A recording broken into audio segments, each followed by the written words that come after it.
Good day, everybody. How are you? I want to share with you an experience and some insights that came to me through working with my coach yesterday. And yes, I work with a coach. In fact, I work with a couple of them because I think it's a very important part of my personal experience to continue to learn about myself and to continue to reintegrate pieces of myself that have been disconnected or disassociated because of trauma, religious trauma, family trauma, personal trauma, that sort of thing. And I had an amazing experience with my coach, Derek, yesterday. We were doing basically some inner child work. And don't get caught up on the terms of some of these things, because each person that you work with has such a unique perspective and can bring you to such a beautiful place of understanding that you bring out in yourself. And that's exactly what happened with this. And basically, I was sitting in my room having a conversation with my inner child. And it was like the bad boy who was sent to his room and had to stay in his room and wanted to burst out and go and play and live his life and have a fabulous fun time. And so in this imagery, I opened the door. But when I did that, it changed from being my inner child to being the young man that came out of the closet, forced out of the closet in a lot of ways, but came out. And we consider, and it is a very empowering part of reclaiming our authenticity. But what came to me in the image was the parts of myself that I disassociated, or I locked up, or I put in boxes, or I put in the shadow to survive in my growing up years. Things that I had to do or be or act like or become in order to actually live within my family and my church environment. And what came up for me is, in this image where I'm coming out of the closet, there was joy, but of course there's a lot of fear, like there is for just about everybody. Stepping into an unknown, stepping into a new life, stepping out of an old life, oftentimes having to leave huge parts of that old life behind. But the other thing that we leave behind is parts of ourself. And those parts of ourself are still in that closet, waiting to be reintegrated and re-embraced. And for me, it was things like my innocence. It was things like my ability to express myself honestly instead of always people-pleasing. And there's nothing wrong with people-pleasing if it's authentic, but there is something wrong with it when it is a survival. Not wrong with it. There's something that doesn't serve you and your well-being when it's a survival mechanism. Other things were feeling of worthiness and feeling of deserving health and wealth and success and happiness and peace and love and all of these. And there are dark things, or what we consider dark things: anger, rage, frustration,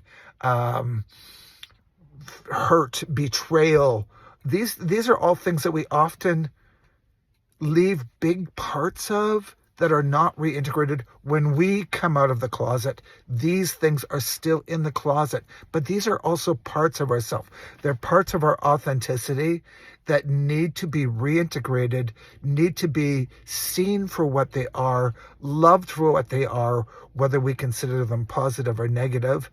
But when we step into wholeness again, that is when we really come out.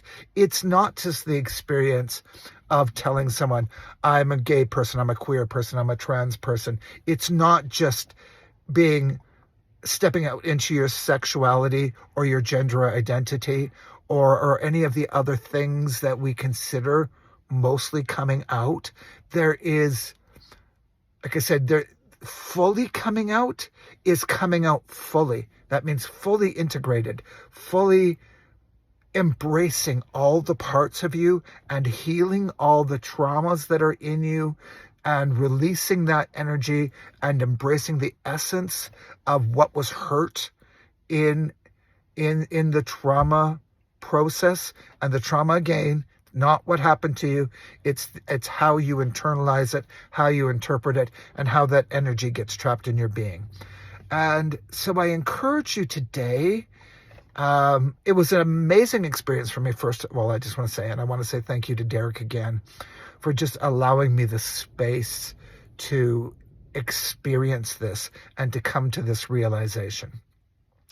But I encourage you today to start feeling for, you can't just think about it. You've got to feel for parts of yourself where you've left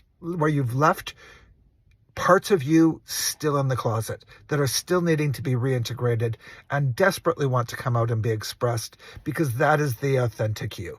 And I encourage people to spend some time today feeling into that, feeling into those unhealed places within you, and to do the work that you need to do to reintegrate the wholeness of your being, which allows you to be wholly out, to be wholly expressed in the world.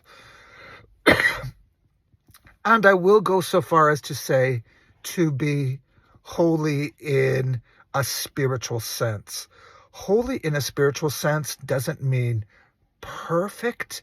It means loving. It means, and spirituality is another one of those things that is often left behind because we associate it with our religious experience that caused us so much hurt and pain that we run from the concept of spirituality without giving ourselves really the understanding of what that is and how it is an integral part for the human experience. So spend some time today sitting with that, actually writing down some of the things that you're feeling, where they're held in your body, and start doing the work or getting support to do the work to reintegrate the wholeness of your being so that you can be a fully out trans, queer, gay, bi, lesbian, whatever term you want to use. The wholeness of you can be out and expressed in the world, because with the things that we've kept in the shadows, those are the things that we've made into shadows, are also amazing gifts that we can share with our community, with our loved ones, and that allow us, when we have embraced our wholeness, to live in such an authentic way that we truly give permission to others to do the same. And I will always extend the invitation if people are interested in having a conversation about this and learning more or experiencing more or exploring more some of these concepts. I am happy to have conversations with you. I am happy to work with you. And I offer you an ear, and I offer you a service, and I offer you a perspective that will hopefully help you integrate into your own wholeness and your own being. I love you all. Thank you again, Derek, for yesterday. It was truly a magical and moving experience.